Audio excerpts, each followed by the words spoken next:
Hier, dans le RT L'Info 19h, l'avocat de Serge Kubla nous expliquait, je cite, qu'il est impossible de faire des affaires au Congo d'une autre manière. Alors question, la corruption est-elle un passage obligé pour décrocher des contrats en République démocratique du Congo? C'est en tout cas ce que pensent de nombreux observateurs, dont des Congolais. Jean-Pierre Martin, Vincent Wilbert. Nous sommes près de Lubumbashi, la capitale du cuivre. À main nue, des adolescents creusent pour extraire des minerais.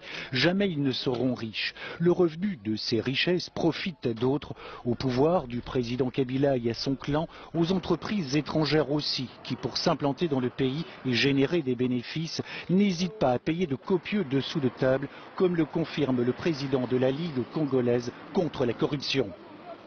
C'est une affaire courante, pas seulement les entreprises, mais toutes les entreprises, que ce soit les entreprises américaines, que ce soit les entreprises canadiennes, que ce soit les entreprises françaises, toutes les entreprises qui viennent au Congo. D'ailleurs, il y a un rapport du PNUD qui dit que 60% d'hommes d'affaires qui viennent au Congo utilisent les ponts de V pour avoir un contrat. Transparency International mesure la corruption sur la planète. La République démocratique du Congo est 154e sur 175, c'est un des États les plus corrompus. Le professeur Omasombo nous donne un exemple. Là-bas, les députés s'achètent 5 000, 10 000, 30 000 $ pour voter les lois favorables au régime. C'est un des gros problèmes du Congo, le rapport entre les appétits et les convictions. On sait que la loi est mauvaise, mais on la vote pour obtenir un 5 000. Un 10 000, un 20 000, voire même un 30 000.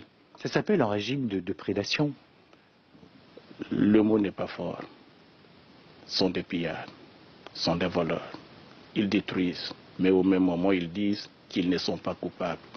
Voici encore un exemple de corruption. Lors d'un précédent scrutin électoral, dans ce bureau du ministère de l'Information, un fonctionnaire nous réclame 50 € en plus des 200 que nous venions déjà de payer pour obtenir une autorisation de tournage.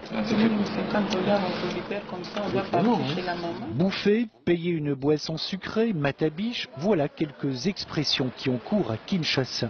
La malgouvernance gangrène toute la société et toute l'administration. Elle désespère aussi une population à bout.